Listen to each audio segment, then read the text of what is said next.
නමෝ තස්ස භගවතු අරහතෝ සම්මා සම්බුද්දස්ස අභික්ඛන්තං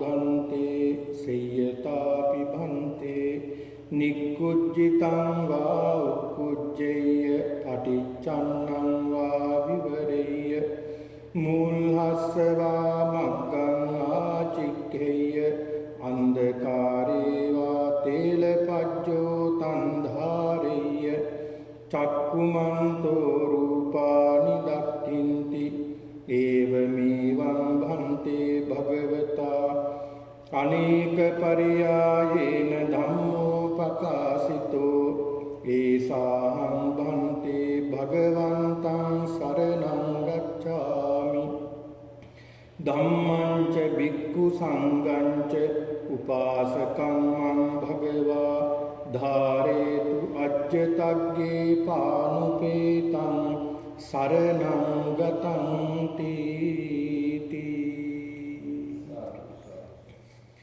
ගෞරවනීය ලොකු ස්වාමීන් වහන්සේගෙන් අවසරයි සදහැබර වාසනාවන්ත සත්පුරුෂ පින්නතුනි,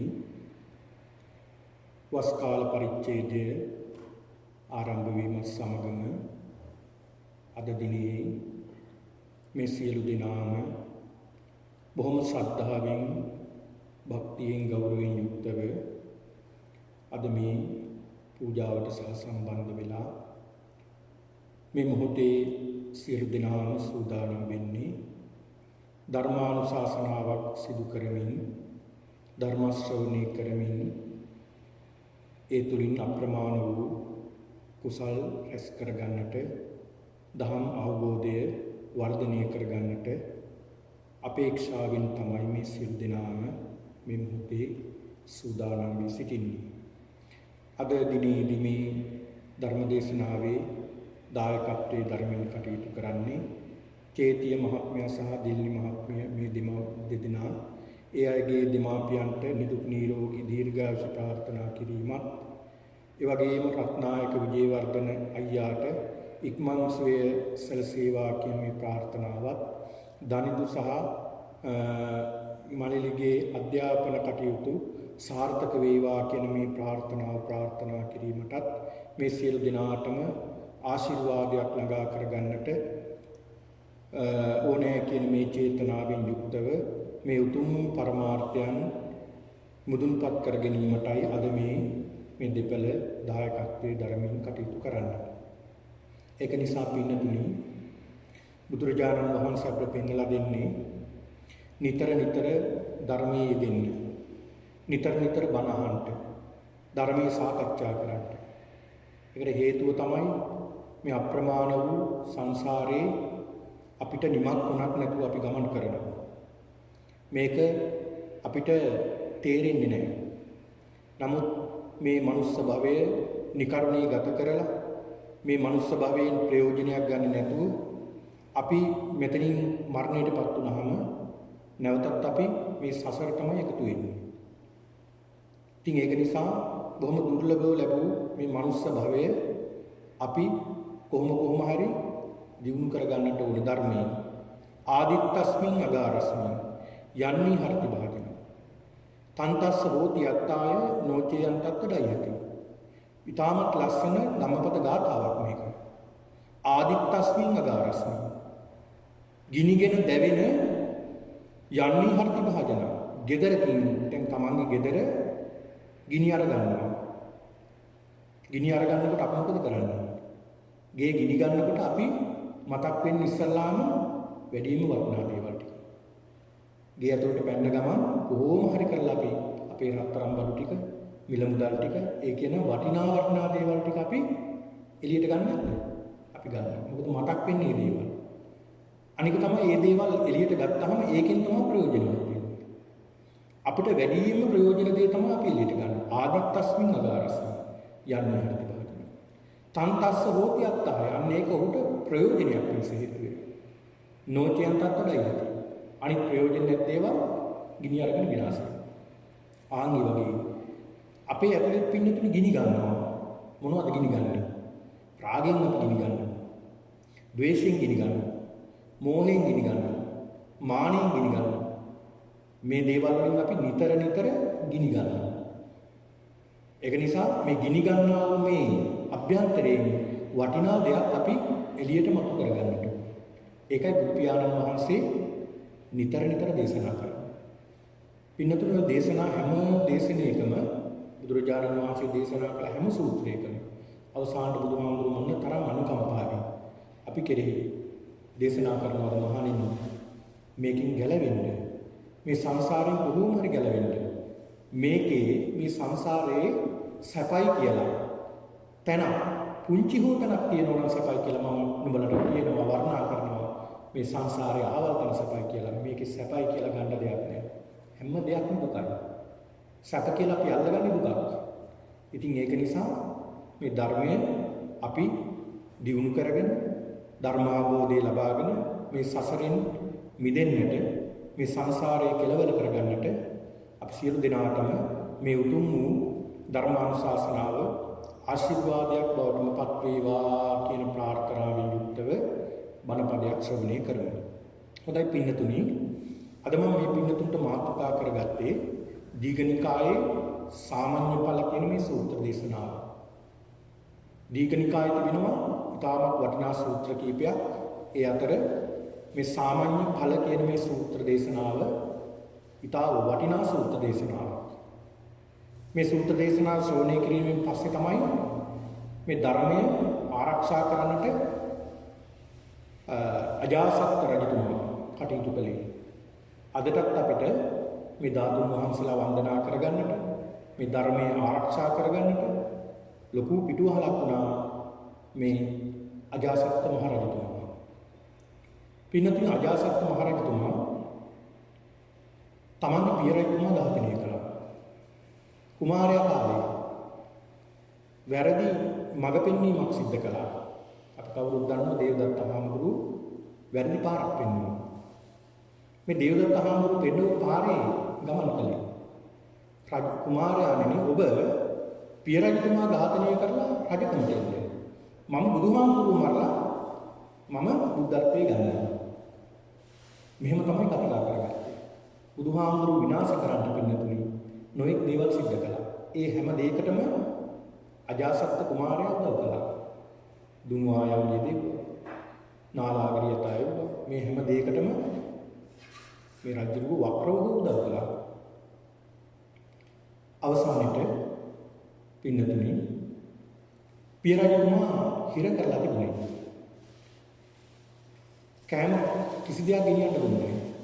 මොකද කණ්ඩ බොණ්ඩ දෙන්නේ නැතුව බඩගින්න තියලා තමයි මරන්නේ. ඒත් මරණයටපත් වෙන්නේ. ඊට පස්සේ යටිපතුල් පළලා ලුණු දාලා ගිනි අඟුරු පොඩි ඇවිල්ලා.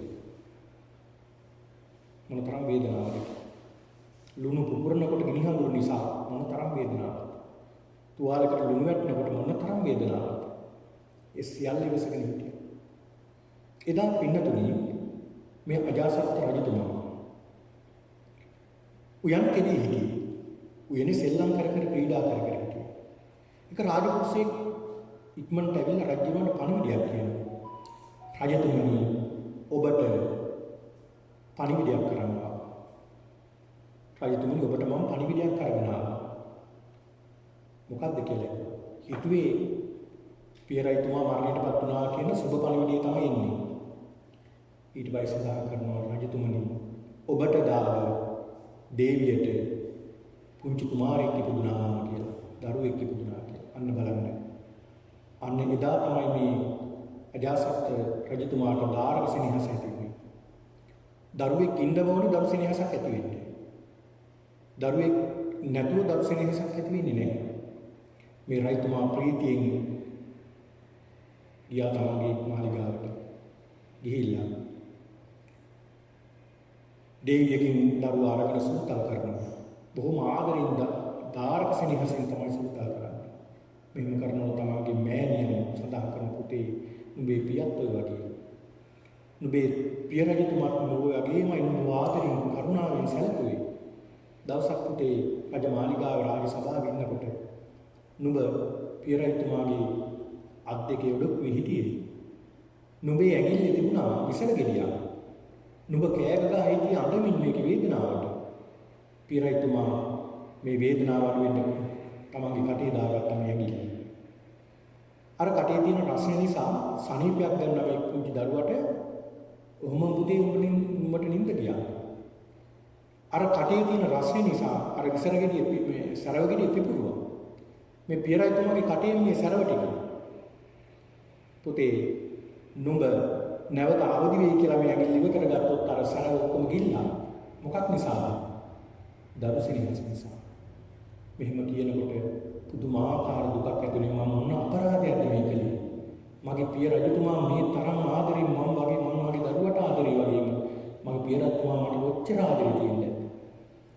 මේ ගැන හිතලා පුදුම දුකක් හිතුනේ. එහෙම්ම වදින අනිත් පැත්තට හිරකුටියට දුවගෙන යන පිය රජතුමා බේරගන්න ඇස්පනා අපිට පිය රජතුමා ලං වෙලා දැක එහෙම්ම පිය රජතුමා මරණයටපත් වුණා.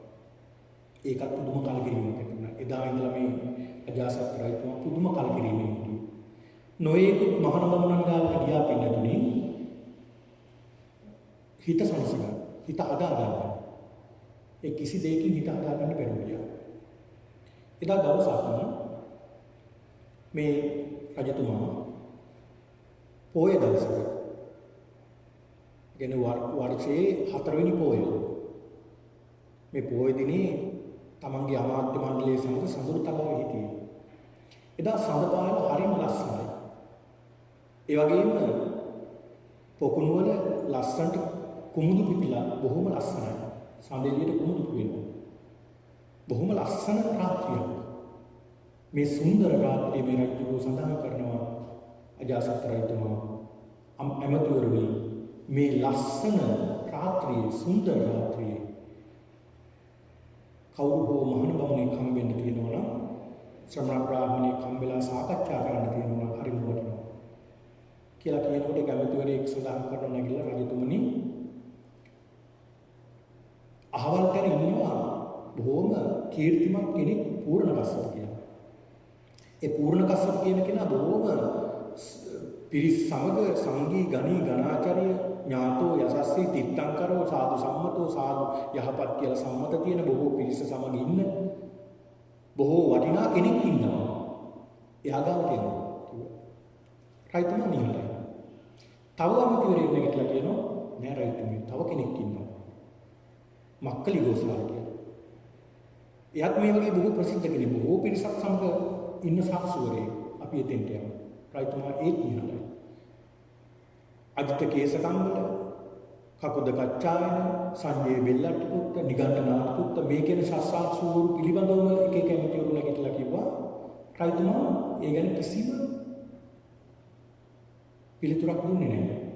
මේ අතර හිටියා පින්නතුනේ කෝමාරවච්චක ජීවර්ගිය ඇමතිවරයෙක්. බොහෝම ශ්‍රද්ධාවන්ත ඇමති කෙනෙක්. මේ ජීවක ඇමතිතුමා ගෙන් අහනවා රජු ජීවක ඇයි ඔබ නිහඬ? ඔබත් මොනවද කියන්නේ? මේ ඇමතිවරයා සඳහන් කරන රජතුමනි මට හිතෙනවා මේ වෙලාවේ රජතුමනි ඔබ වහන්සේ භාග්‍යවතුන් වහන්සේ හම්බෙන්න යනවා. මෙතෙක් ගිහිලා තිබෙන්නේ නැහැ බුදුහාමුදුරුවෝ හම්බෙන්න. මොකද බුදුහාමුදුරුවෝ කටයුතුකම් කරන්න උදව් කළානේ. ඊළඟට සඳහන් කරනවා මේ භාග්‍යවතුන් වහන්සේ අරහං සම්මා සම්බුද්ධයි විද්‍යාචර්ය සම්පන්න සුගත ලෝකවිදු අනුත්තර පුරුෂ ධම්මසාරති දෙවියන්ට මිනිසුන්ට සාස්ෘවරේ උන්වහන්සේ අවබෝධයක් ලබාගත් කෙනෙක් බුද්ධත්වයේ ලබාගත් කෙනෙක් භාග්‍යවත් වූ කෙනෙක් කියලා උන්වහන්සේ ගැන වර්ණනා කරනවා. මේ රයිතුමා සඳහන් කරනවා එහෙනම් කොහෙද උන්වහන්සේ දැන් වැඩ ඉන්නේ? රජතුමනි මේ වෙලාවේ උන්වහන්සේ රජගහනුවර කෝමාරවච්චක ජීවක කියන මේ ඇමතිවරයාගේම අඹවනේ මහා සංඝරත්නය 1250ක් සමග උන්වහන්සේ වැඩ ඉන්නේ. අපි එතෙන්ට යමු.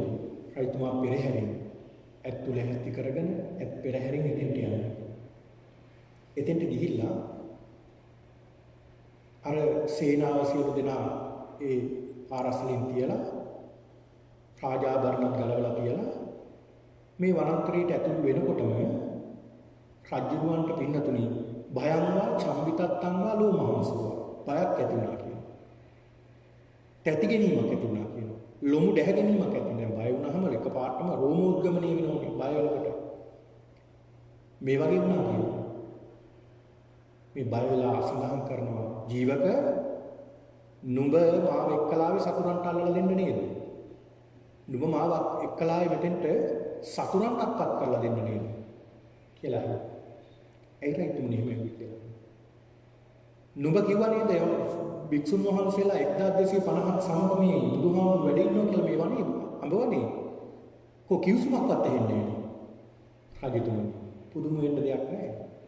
බුදුහාමුදුරු මහා සංඝරත්නයේ වැඩ සිටින තැන හරි නිහඬයි. හරිම නිශ්ශබ්දයි. ඒක නිසා තව ඉදිරියට යනවා. ඒ ඉස්සරහට යනකොට පේනවා ස්වාමීන් වහන්සේලා භික්ෂුන් වහන්සේලා ගස් මුල් වල භාවනා කරනවා. බොහොම විවේකව වැඩ ඉන්නවා. කිවිසුම් හඩක්වත් ඇහෙන්නේ නැහැ. රජතුමා බුදුරජාණන් වහන්සේ ළඟට ගිහිල්ලා උන්වහන්සේට වන්දනා කරලා පැත්තකට වෙලා පසෙක වාඩි වෙනවා.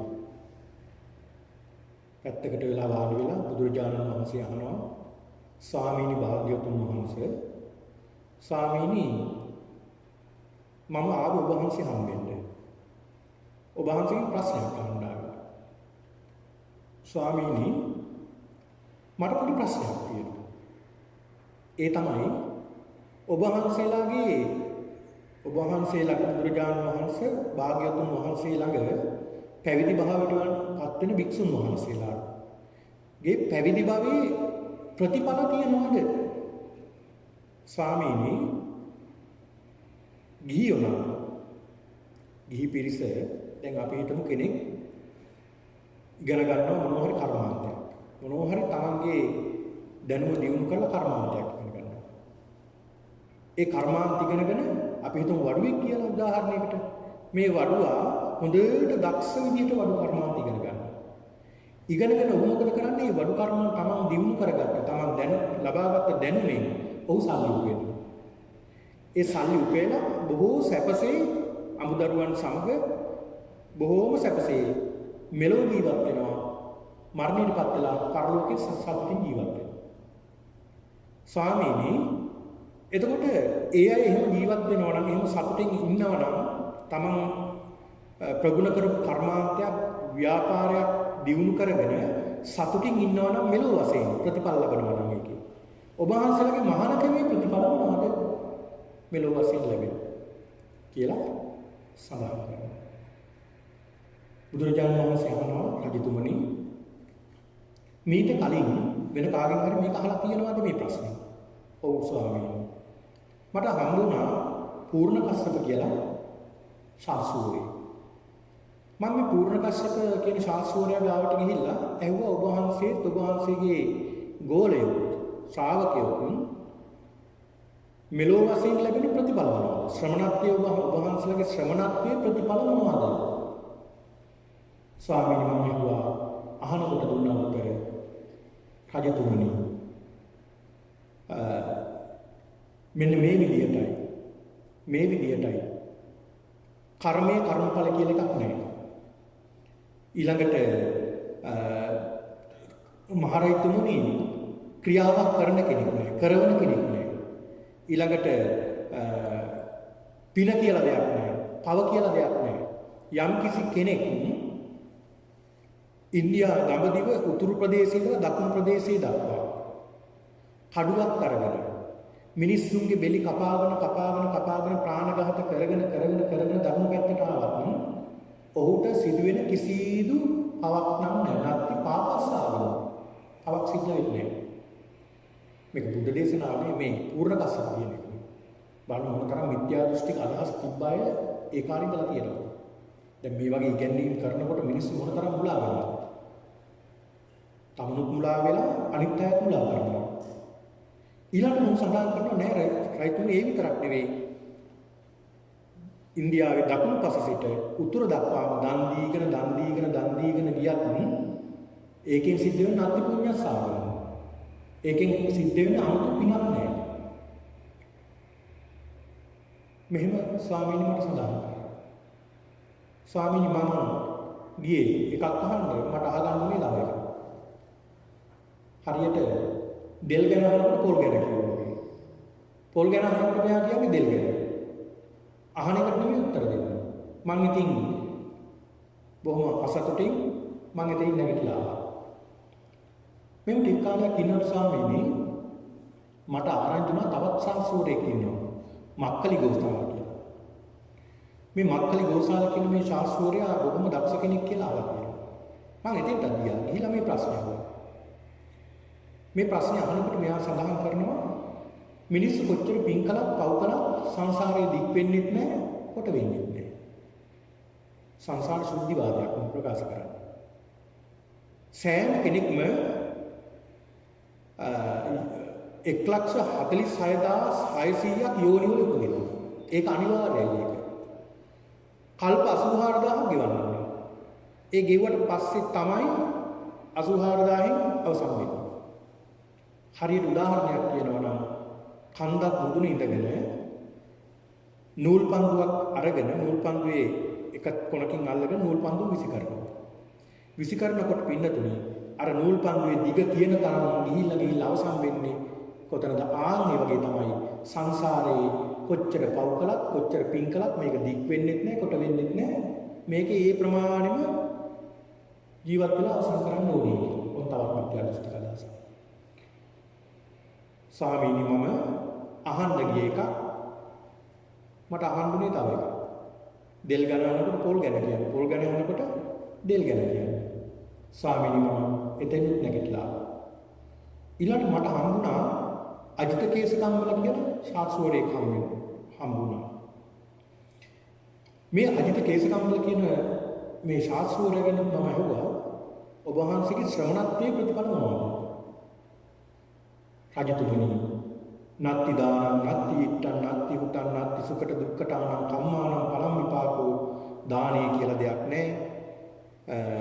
දන් දීම කියලා දෙයක් නැහැ. කර්මයේ කර්මඵලයක් කියලා එකක් නැහැ. මෙලොවක් නැහැ. පරලෝකයක් කියලා එකක් නැහැ. ඊළඟට මේ ලෝකේ සත්‍ය අවබෝධ කරගත්ත ශ්‍රමණ බ්‍රාහ්මණයෝ කියලා පිරිසක් නැහැ. අම්මා කියලා කෙනෙක් නැහැ. තාත්තා කියලා කෙනෙක් නැහැ කියලා මේ වගේ මහා මිත්‍යා දෘෂ්ටික අදහසක් ගැන මෙයා සඳහන් කරා. ස්වාමීනි මම මේ ශ්‍රවණත්වයේ ප්‍රතිඵල. හැබැයි ඔහු කියන්නේ මට ඔහුගේ දර්ශනය. මම අහපු එකට නෙමෙයි උත්තර දුන්නේ. මම එතෙන් නැගිටලා ආවා. ඊළඟ මට හම්බුණා ස්වාමීනි කකුද කච්චායන කියලා ශාස්ත්‍රවරයෙක් ඉන්නවා කියලා මට ආරංචි වෙලා මම ඔහු ගාවට ගිහිල්ලා ඉවුවා. ඔබ වහන්සේලාගේ ශ්‍රමණත්වයේ ප්‍රතිඵල මොනවද කියලා. මොහු සඳහන් කරනවා ස්වාමීනි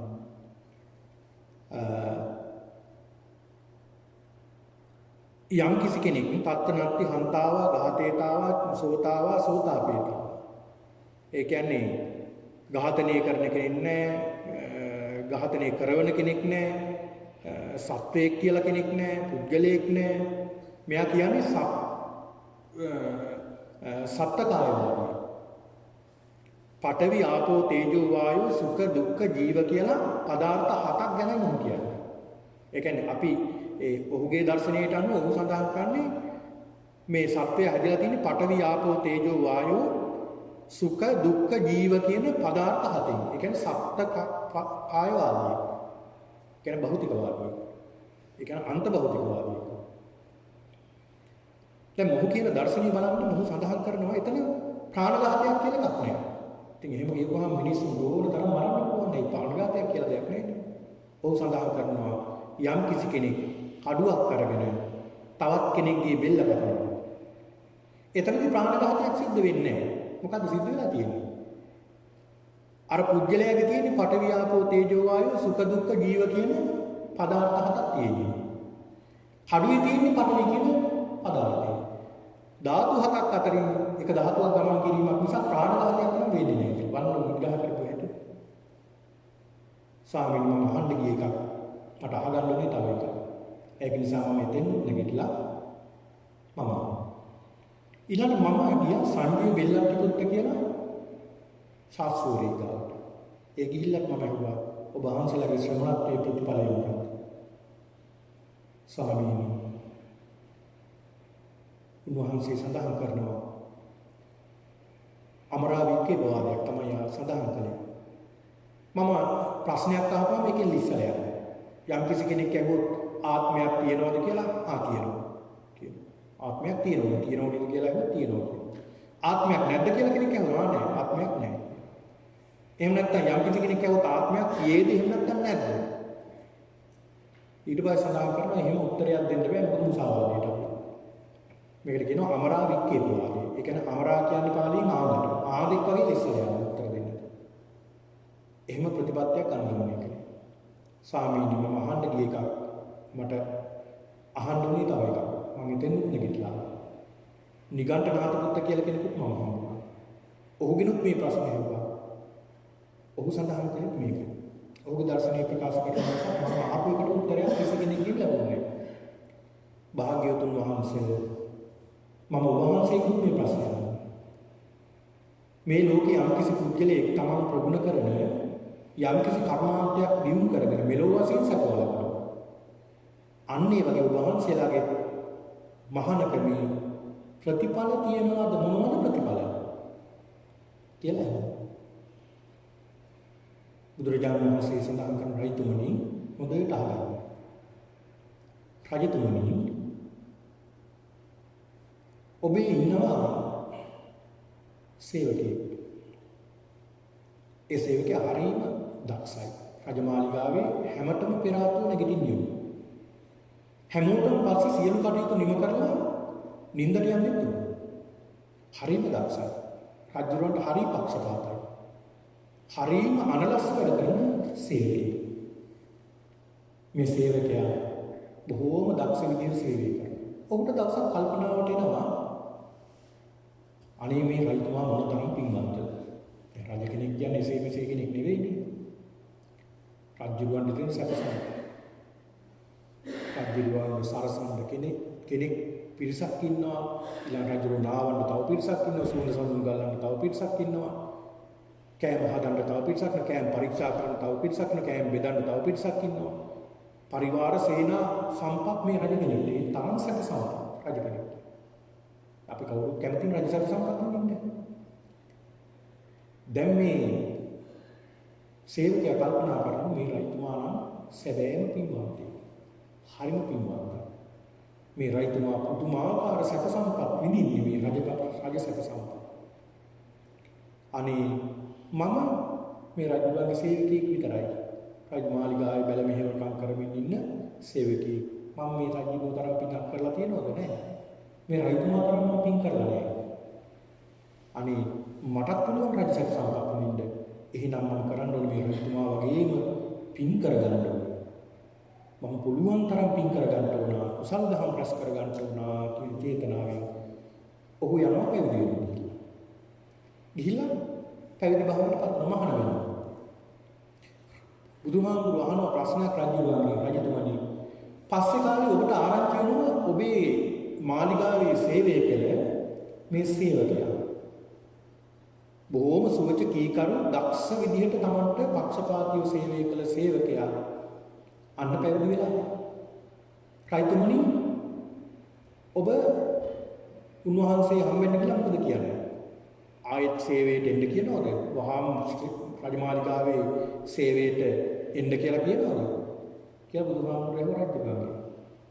රජතුමා සලකා කරන්නේ ස්වාමීනි මම උන්වහන්සේට පසඟ පිටවලා වදිනවා. ස්වාමීනි මම උන්වහන්සේට අඩුපාඩු ප්‍රත්‍යපහසුකම් සලසනවා. චීවර පිණ්ඩපාත සේනාසන ගිලාන ප්‍රත්‍ය මේ කියන සිල්පසෙන් උන්වහන්සේට උපස්ථාන කරනවා ස්වාමීනි කියලා සඳහන් කරනවා. බලන්න ඔබත් ලස්සනද බුදුහාමුදුරුවෝ සඳහන් කරනවා රජතුමනි ඔන්න මතක තියාගන්න ශ්‍රමණත්වයේ පළවෙනි ප්‍රතිඵලය තමයි යෝගය. රජුරුව වන්දනා කළා. රජවරුන්ගෙන් වන්දනා කර ලබන්න ලැබෙනවා. ගෞරව ප්‍රමාණාමී ලැබෙනවා. ඔන්න පළවෙනි ප්‍රතිඵලය. ඊළඟ සඳහන් කරනවා රජතුමනි එක්තරා ගොවියෙක් ඉන්නවා ඔබේ රටේ.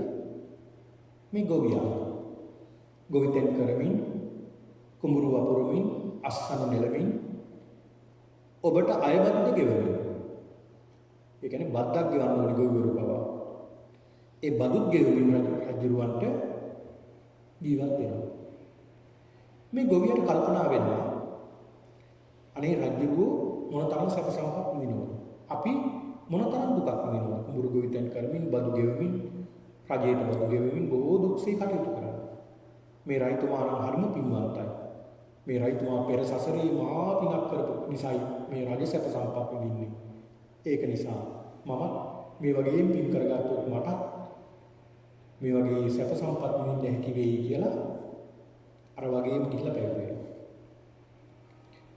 පැවිදි භාවයටපත් වුණා කියලා මේ ගොවියා පැවිදි භාවයටපත් වුණා කියලා රයිතුන් ඔබට දැනගන්න ලැබෙනවා රයිතුන් ඔබ මොකද කරන්නේ ඔබ එතෙන්ට ගිහිල්ලා නැවත මුරුවකා කරන්න බදු ගෙවන්න කියලා කියනවා නෑ ස්වාමීනි මම උන්වහන්සේට පසඟ පිටවල වදිනවා සිව්පසෙන් අපුපස්ථාන කරනවා කියලා සඳහන් කරනවා ඔන්න රයිතුමනි දෙවෙනි ප්‍රතිපලය අර අයබදු ගෙවන්න අවශ්‍ය නැහැ උන්වහන්සේ බොහොම විවේකීව වාසය කරනවා ඒ පැවිදි භාවයටපත් වෙලා බොහොම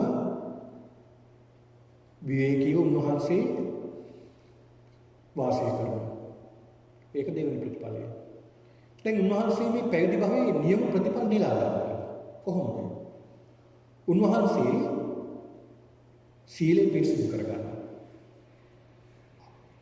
ප්‍රාණඝාතයෙන් තොර වෙනවා සත්තුන්ට කරුණාව දයාව මෛත්‍රිය පතුරවනවා අදත්තාදානයෙන් තොර වෙනවා ඒ කියන්නේ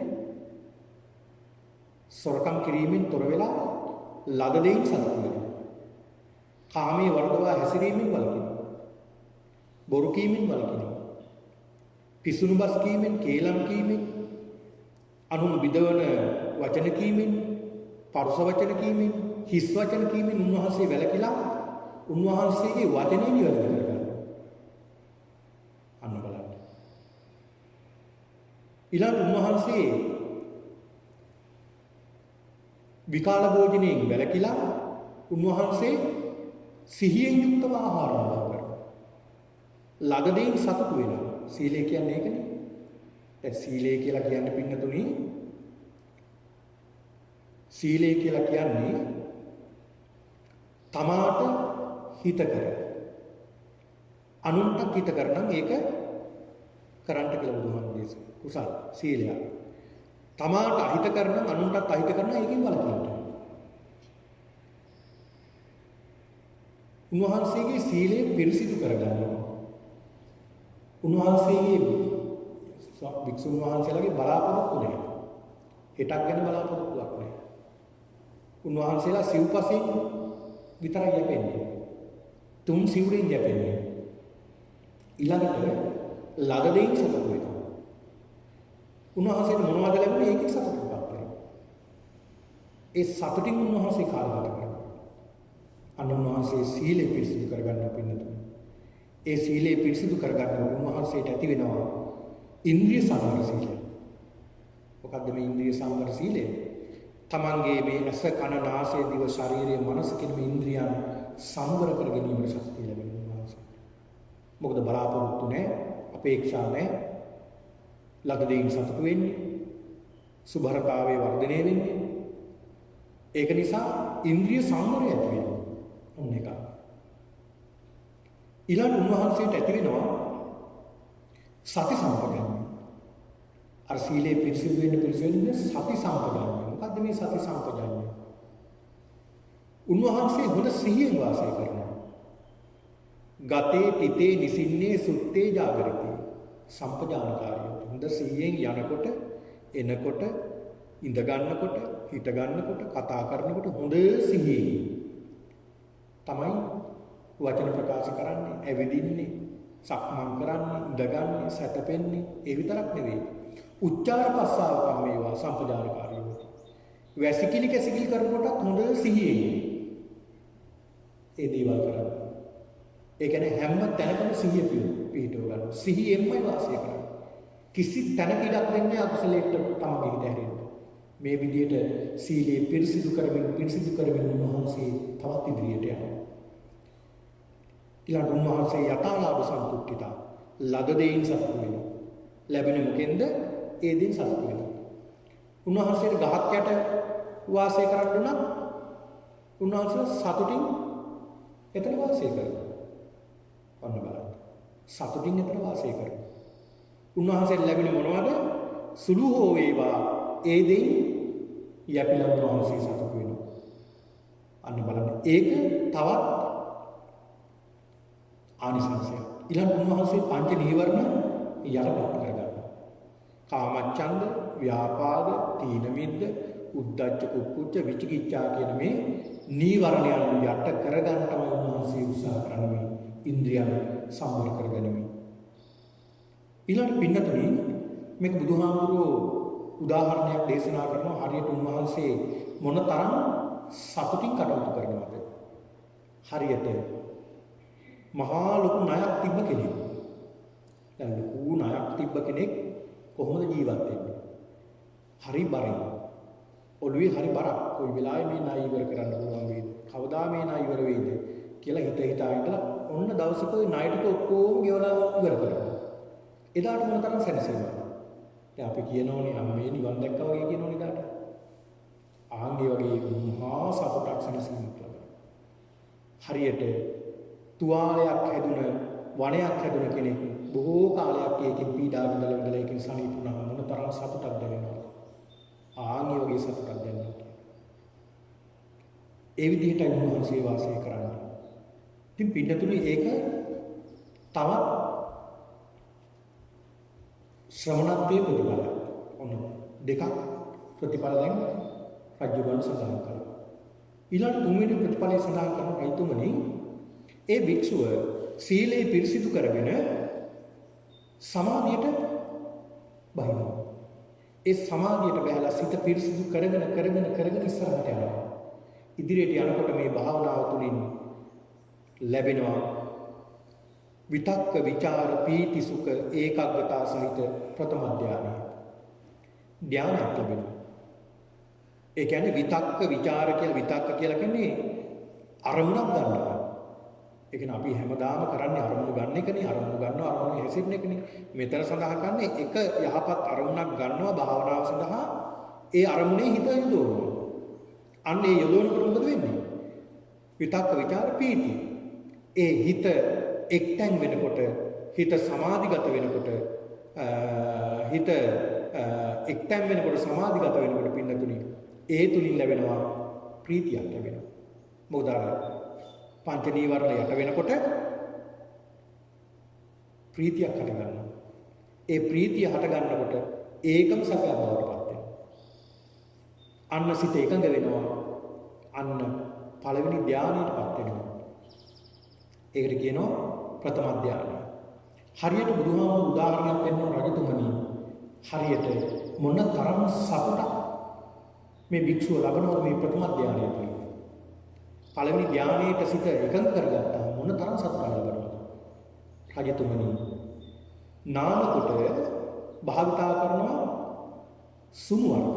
ඒ කියන්නේ හඳුන් වර්ග කුණු විදියට හදලා ඇඟේ ගාන්න බොහොම සුවඳවත් වෙන්න ගාන්න නානකොට භාවිතා කරනවා. මේ සුණු අරගෙන ජලය හොඳට කලවම් කරනවා. හොඳට කලවම් කළාම ජලයේ කිසි තැනක පේන්නේ නැහැ සුදු හඳුන් ගෑවුන්නේ නැති නේද? ආන්ගේ වගේ මුළු ශරීරේ පුරාම ප්‍රීතිය පැතිරෙනවා. ශරීරේ පුරාම ප්‍රීතිය පැතිරෙනවා. මේ විදිහට වාසය කරන මේ භික්ෂුව තවත් ඉදිරියට හිත යොමු කරනවා. හිත යොමු කරනකොට තවත් ප්‍රතිඵලයක් ලැබෙනවා ශ්‍රමණත්වයේ. ඒ තමයි විතක්ක ਵਿਚාර දෙක දැන් නැහැ.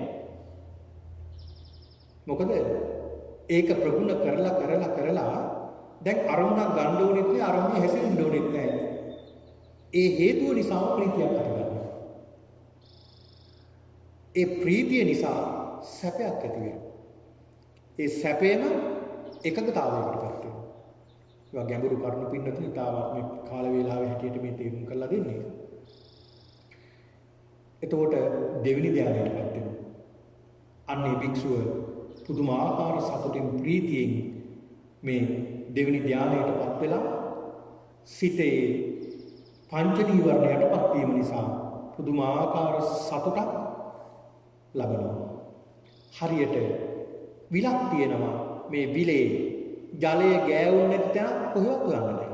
ආන්ගේ වගේ මුළු ශරීරයේ පුරාම ප්‍රීතිය සතුට පැතිරලා තියෙනවා. ප්‍රීතිය සතුට පැතිරලා තියෙනවා. ඒක ඊළඟ ප්‍රතිඵලය. ඊළඟ තවත් ප්‍රතිඵලයක් ලැබෙනවා. තවත් මේ භික්ෂුව තවත් ඉස්සරහට මේ දියුණු කරමින් තවත් ඉස්සරහට ගමන් කරනවා. තවත් ඉස්සරහට ගමන් කරනකොට ලැබෙනවා ප්‍රීතියක් නැති සැපය විතරක් ඇති ධානය තුන්වෙනි ධානය. ප්‍රීතියක් දුකක් නේ. ඒ ප්‍රීතියක් නැති වුනහම සැපය විතරක් තියෙනවා, සිත එකඟ වෙනවා. සැපෙන් සිත එකඟ වෙනවා. පුදුමාකාර සැපයක් මුළු ශරීරේ පුරාම පැතිරෙනවා. එක තුන්වෙනි ධානය. ඔන්න තවත් ප්‍රතිඵලයක් ඒක. හරියට උදාහරණයක් කියනවා නම් දිය තුල තියෙන නෙළුම් මලක් දිය ගෑවුනේ නැත්නම් හොයන්න බෑ ඒ නෙළුම් මල දිය ඇතුලේ තියෙන. ආන්ගේ වගේ තමයි පුදුමාකාර සතුටක් ප්‍රීතියක් මුළු ශරීරේ පුරාම පැතිරෙන්න ගන්නවා මේ සිත එකඟ වීම නිසා. ඊළඟට රජතුමනි තවත් ප්‍රතිඵලයක් ලැබෙනවා ශ්‍රමණත්වයේ. ඒ තමයි උපේක්ඛා ඒකාග්‍රතාව සහිත චතුර්ථ ධානය. අර ප්‍රීතිය සහ සැප කියන එකක් නැති කරලා උපේක්ෂා භාවයට පත් කරගන්න. ඒ කියන්නේ ප්‍රීති සැප කියන්නේ ඇලීමක් නේ. දැන් භාවනාව ඒ ටික ඇලෙන තැන් ගලවගෙන තමයි මේ යන්නේ. ප්‍රීතිය සැපයත් අවබෝධ කරගන්නවා ඒකත් ඇලීමක්. එතකොට ඒක ඇලීමක් අඩු කරගත්තාම එතන එනවා ඇලීමක් ගැටීමක් නැතිකම උපේක්ෂාව වෙනවා.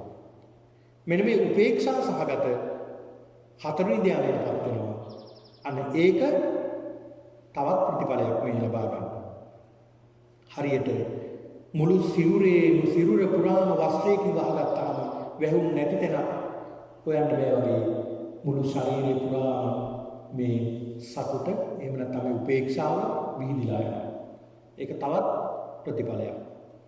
ඊළඟ රයිතුමනි මේ භික්ෂුව තවත් සිත පිරිසිදු කරමින් ඉදිරියට යනවා. ඉදිරියට යනකොට දැන් සිත පිරිසිදු වෙලා ප්‍රඥාවට හැදලා තියෙන්නේ. ඔන්න ඒ භික්ෂුවට ලැබෙනවා විපස්සනා ඥානය කියලා නුවණක්. ඒක හත්වෙනි ශ්‍රමණ ප්‍රතිඵලය. මොකද්ද මේ විපස්සනා ඥානය කියන්නේ? පින්නතුනි මේ භික්ෂුව බලන්න ගන්නවා මේ ශරීරය දිහා බලනකොට ශරීරය පේන්න ගන්නවා පඨවි ආපෝ තේජෝ වායෝ කියන මේ සතර මහා භූතයන් හේතුවක් මේ ශරීරය. දැන් අපේ මේ ශරීරයේ මෙහෙම තිබුණාට අපි පුද්ගල වශයෙන් සම්මුති වශයෙන් නාමික වශයෙන් කතා කළාට මේ ශරීරයේ තියෙන්නේ පඨවි ආපෝ තේජෝ වායෝ කියලා ධාතු හතරක් තියෙනවා. මේ ධාතු හතර තමයි ක්‍රියාත්මක වෙන්නේ. ඒ ධාතු වශයෙන් බලන්න ගන්නවා මේ ශරීරය. ඒ බලනකොට මෙතන පුද්ගලයේ සත්‍යය පේන්නේ නැහැ. ධාතු ටිකක් විතරයි තියෙන්නේ. සතර මහා භූත විදියට මේ දකින්නේ. හරියට වෛදූර්ය මාණික්කයක් ඇස් 8ක් තියෙන වෛදූර්ය මාණික්කයක් අතේ තියාගත්තාම මේ හැම තැනම පේනවා. ආන් ඒ වගේ ඔහුට මේ මුළු ශරීරය පුරාම විහිදලා තියෙන පඨවි ආපෝ තේජෝ වායෝ කියන මේ සතර මහා භූතයන් පේන්න ගන්නවා. සතර මහා භූතයන් පේන්න ගන්නවා.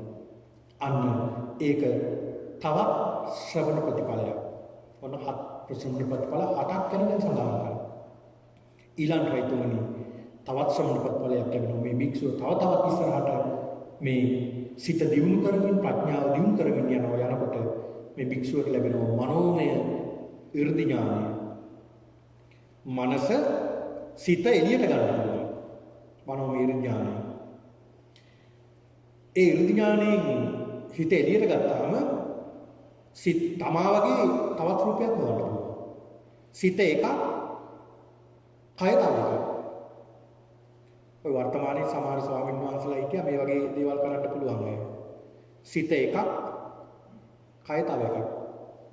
මම දැක්කා සඳහන් කරලා තියෙනවා බලංගොඩ ආලමයිති නායක ආමතුරුනේ මේ අවස්ථාවක් මේ වගේ දෙයක් වුණා කියලා. බුදුහාමුදුරුවෝ පෙන්නලා දෙනවා හරියට තනකොළ ගහකින් ගොබයක් ඇදලා ගත්තාම මේ තනකොළ ගහ මේ ගොබේ කියන අඳුර ගන්න පුළුවන් කියලා. ඊළාට කඩුවෙන් කොපුව ඇදලා ගත්තාම කඩුව එකක් කොපුව තව එකක්. Tamante වෙනස අඳුර ගන්න පුළුවන් වෙනවා. මේ මනෝමය විඥානය. මේ සිත එකක්, කය තව එකක්. ඒ විදිහට. මේ විදිහට තවත් සිත දියුණු කරමින් ප්‍රඥාව මුවා කරමින් ඉදිරියට යනකොට ලැබෙනවා 이르දි විඥානය කියලා නුවණ. ඒ කියන්නේ විවිධ 이르දි ප්‍රාතිහාර පාන්න පුළුවන්. තමා වගේ විවිධ රූප මවන්න පුළුවන්. වෙනත් රූප මවන්න පුළුවන්. ඒ වගේම ඉරහඳ පවා ස්පර්ශ කරන්න පුළුවන්. මනෝමය විඥානය. හරියට උදාහරණකින් බුදුහාමුදුරු පෙන්නලා දෙනවා කුඹල් කර්මයක්. ඒ කියන්නේ මැටි වලින් භාණ්ඩ නිෂ්පාදනය කරන කෙනෙක් ඒ මැටි කියන්නේ අමු මැට්ට අරගෙන ඇවිල්ලා ඒක පදම් කරලා තලලා ලස්සන දේවල් හදනවා මේ මැටි වලින්. අපි ගෙවල් වල ගෙනල්ලා තියාගන්නවා. හරි ලස්සනයි. ආන් ඒ වගේ තමන්ගේ සිත දියුණු කරලා සිතින් විවිධ දේවල් සිද්ධ කරනවා. විවිධ දේවල් සිද්ධ කරනවා. ඒක 9 වෙනි ශ්‍රමණ ප්‍රතිපලය. ඊළඟට ඒ භික්ෂුව තවත් මේ සිතයි ප්‍රඥාවයි දියුණු කරගෙන ඉස්සරහට යනකොට ඔහුට ලැබෙනවා දිබ්බ සෝත කියලා ඥානය. තමා ඉන්න තැන ඉඳලා ඕනෑම තැනක කතා කරන දේක් අහන්න පුළුවන්. දෙවියන් කියන දේ, බ්‍රහ්මයන් කියන දේ, මිනිසුන් කියන දේ ඕනම දෙයක් Tamanට අහන්න පුළුවන් නුවණ පහළ වෙනවා. අනේ ඒකට කියනවා දිබ්බ සෝත ඥානය. ඊළඟට තවත් ඉස්සරහට මේ භික්ෂුව යනකොට තවත් ප්‍රතිඵලයක් ලැබෙනවා. ඒ තමයි චේතෝපරිය ඥානය. ඒ කියන්නේ අනුන්ගේ සිත් පිරිසිදු කරගන්නවා. තව කෙනෙක්ගේ හිත රාගෙන් නම් ද්වේෂයෙන්, මෝහෙන්ද, අද්වේෂයෙන්ද, අමෝහෙන්ද මේ විදිහට තමයි අනිත් අයගේ සිත් ක්‍රියාත්මක වෙන්නේ කොහොමද කියලා අනුන්ගේ සිත් දැනගන්න ඕනේ. ඥානය දරගන්න පුළුවන්. ශක්තිය තියෙනවා. තවත් මේ භික්ෂුව ටික ඉදිරියට යනකොට පින්නතුනි තවත් නුවණක් ලැබෙනවා තමයි පුබ්බේ නිවාසානුස්සති ඥානය. පෙරවිසු කඳ පිළිවෙල දකින්න පුළුවන් නුවණ ඇති වෙනවා. කොහොමද ඒක? හරියට තමන් පෙර සසරේ කොච්චර කොහේ ඉපදිලා තියෙනවද? පෙර සසරේ අපාය ඉපදිලා තියෙනවා, දිව්‍ය ලෝකවල, මේ බ්‍රහ්ම ලෝකවල රජකම් කරලා තියෙනවා, සිටුකම් කරලා තියෙනවා, අවසානට අපායට පැටලලා තියෙනවා කුසල කර්ම නිසා. මේ සසර දකින්න නුවණක් ඇති වෙන පුබ්බේ නිවාසානුස්සති ඥානය. ඒ පුබ්බේ නිවාසානුස්සති ඥානය හරියට සතර මංහන්දියක ඉඳලා වටේටම ඉන්න අය යන්නේ එනාය යනාය සියලු දෙනා දැක් ගන්න පුළුවන්කම තියෙනවා වගේ තමන්ගේ ඉපදුන අන්‍යයන් ඉපදුන සියලු භවයන් දැක් ගන්න පුළුවන් ශක්තිය ලැබෙනවා. ඔන්න බලන්න. එහෙම දකින්න ශක්තිය ලැබෙන නුවණක් ලැබෙනවා. තවත් මේ නුවණ දියුණු කරගෙන භාවනා කරගෙන හිත දියුණු කරගෙන ඉදිරියට යනවා. යනකොට උන්ට ලැබෙනවා දිබ්බ චක්කු ඥානය. දිවස් ඥානය, දිබ්බ චක්කු ඥානයක් ලැබෙනවා. ඕනෑම තැනක සිදුවෙන දෙයක් දකින්න පුළුවන් නුවණක් ඇති වෙනවා. ඒකනේ බුදුහාමුදුරුවෝ දැක්කේ උන්වහන්සේ වැඩ ඉන්න තැන ඉඳලා මුළු විශ්වයේ කෙරෙහිම හිත පපරවලා බැලුවේ කාටද පිහිට වෙන්න ඕනේ කියලා. උන්වහන්සේට පේනවා සිදුවෙන හැම දෙයක්ම. ඒ විතරක් නෙවෙයි ඊළඟට තවත් සිත දියුණු කරගෙන යනකොට ඔහුගේ සිත ලැබෙනවා විදර්ශනාවට ලැබෙනවා මේ සියල්ල අනිත්‍යයි නේද කියන හැඟීම ඇති වෙනවා. ඒ හැඟීම ඇති වෙනකොට ඔහුට ඇති වෙනවා ආස්වාක්ෂේ ඥානය. ඒ කියන්නේ චතුරාර්ය සත්‍ය මේ දුක මේ මොනවද ඒකලක් මේක දුකයි නේද කියලා දුක පිළිබඳව අඳුර ගන්නවා. ඒ හැම දෙයක්ම දුකක්. අපි හැමතිස්සෙම දුකකට වැටෙන්නේ. අපි හැමතිස්සෙම දුක් විඳීමක් කරන්නේ. අපි හැමතිස්සෙම ක්‍රියා මාරු කරන එකක් කරන්නේ. ඉරියව් මාරු කරන එකක් කරන්නේ. ඇයි මේ දුක නැති කරගන්න? ඒ කොච්චර ඉරියව් මාරු කළත් දුක එහෙමමයි. ඉතින් පින්නතුනි මේ කියන දුක ඇතිවීමට හේතුව දුක නැති කිරීමේ මාර්ගය මේ සියල්ල අවබෝධ කරගන්න. හරියට පර්වත මුදුනේ පිරිසිදු විලක් තියෙනවා. මේ විලේ පිරිසිදු ජලය තියෙන විලේ අඩිය පේනවා. අඩියේ තියෙන සිප්පි කටු, පාසි, ජලය ඊළඟට මේකේ අඩියේ තියෙන සියලු දේවල් මස්සෙන් මේ සියලු දේ පේනවා වගේ මේ හැම දෙයක්ම උට දැක ගන්න පුළුවන් වෙනවා. ඒ භික්ෂුවට. ඒ දැකගත්තාම ඔහු මෙතන අල්ලගන්න දෙයක් තියනවද එතකොට? අල්ලගන්න දෙයක් නැහැ. ඒතකොට මේ ශරීරය තුල මගේ කියලා අල්ලගන්න දෙයක් නැහැ. මේකේ තියෙන්නේ දුකක් විතරයි. පඨවි ආපෝ තේජෝ වායෝ කියන ධාතු හතරක් විතරයි. එතකොට ඔහුට ඉබේම මේ සියල්ල අතහැරෙනවා. ආංගයකට කියන ආස්වක්ෂේ ඥානය ඔහුට පහළ වෙනවා. කතං කරණීයං නාපරං ඉත්තත්තායති අබ්බඤ්ඤාස. තවත් කරන්න දෙයක් ඉතුරු වෙලා නැහැ. සියල්ලම නැති කළා, සියලු කෙලෙස් නැති කළා කියන හැඟීම ඇති වෙනවා. ඔහු අරහත්ත්වයටපත් වෙනවා. සියලුම ක්ලේශයන් නැති කරලා දාපු කෙනෙක් බවටපත් වෙනවා කියලා බුදුහාමුදුරුවෝ දේශනා කරනවා. බලන්න ශ්‍රමණ ප්‍රතිපල 14ක් කියලා දුන්නා. මේ ශ්‍රමණ ප්‍රතිපල 14 කියලා දුන්නාට පස්සේ මේ රජතුමා දැන් ආපු කාරණාව හරි. අහපු ප්‍රශ්නෙට ලස්සන උත්තරයක් දෙන්න. ශ්‍රමණ ප්‍රතිපල නෙවෙයි. මේ රජතුමා සඳහන් කරනවා අභික්ඛන්තම් භෝගෝතම අභික්ඛන්තම් භෝගෝතම සේයතා භෝගෝතම නිකුජ්ජිතම් වාකුජ්ජේ. හරිම ලස්සනයි ස්වාමීනි. හරිම ලස්සනයි. හරිම විසිතුරු දේශනාවක් වහන්සේ කළේ. හරියට කිව්වොත් නිකුජ්ජිතම් වාකුජ්ජේ. යටිකුරු කරලා තිබුණු භාජනය උඩුකුරු කරලා පෙන්නනවා වගේ. ඔබ වහන්සේ දේශනා කළේ. පටිච්චන්නං වා විවරේ. ඒ කියන්නේ වැහුණ දෙයක් විවර කරලා පෙන්නනවා වගේ. මූලස්සව මග්ගම් මාචික්කේ. හරියට මග අඳුර ගන්න බැරි අතරමං වුණ කෙනෙක්ට මාර්ගය පෙන්නනවා වගේ. අන්ධකාරයවා තේලපඤ්ඤෝත අන්ධකාරය. අඳුරට තෙල් පහනක් දැල්වුවහම කොහොමද මුළු ප්‍රදේශෙම ආලෝක වෙනවා. ආගේ වගේ ඔබ වහන්සේ මේ තුමා කියලා දුන්නේ. චක්කුමන්තෝ රූපානි දක්කෙන්දී හරියට ඇස් තියන අය ආසාවෙන් රූප දිහා බලනවා වගේ. ඒව මේවා බන්තේ භගවතා අනේක පරියායන ධම්ම උපකාශතෝ. භාග්‍යතුන් වහන්සේ නොඑක් විදිහින් මට මේ ධර්මයේ ප්‍රකාශ කළා, දේශනා කළා. ඒසාම් බන්තේ භගවන්තං සරණං ගච්ඡාමි. ධම්මං බික්ඛු සාමේ ස්වාමීනි මම ඔබ වහන්සේගේ සරණ යනවා, ධර්මයේ සරණ යනවා, මහා සංඝරත්නයේ සරණ යනවා. විතරක් නෙවෙයි ස්වාමීනි උපාසකම්මං භගවා ධාරේතු අජිතග්ගේ පාණුපේතං සරණං ගතන්ති. ස්වාමීනි අද ඉඳලා ඔබ වහන්සේගේ සුවචකී කර උපාසකෙක් සීමාව සලකන සේක්වා කියලා මේ රජු ඉල්ලාසන. ඒ ඉල්ලලා අවසානට කියනවා ස්වාමීනි භාග්‍යතුන් වහන්සේ මම ලොකු අපරාධයක් කළා. මගේ අතින් නොකළ යුත්තක් නොවිය යුත්තක් සිද්ධ වුණා. මගේ පිය රජතුමාව ඝාතනය කළා මගේ අතින්. අනේ ස්වාමීනි මට ඒක හිත හදාගන්න බෑ මේක නිසා. ස්වාමීනි මට මේ වගේ අපරාධයක් මම වුණා නේද කියලා මම පසුතැවෙනවා සඳහන්. බුදුහාමුදුරුවෝ සඳහන් දේශනා කරන රයිතුමනි වෙච්ච දේ වුණා. ඒ ගැන දැන් පසුතැවිලි වැඩක් නැහැ. සත්පුරුෂයන්ගේ ස්වභාවය තමයි උන වරදක් ඒ ගැන හිතලා පසුතැවෙන එක.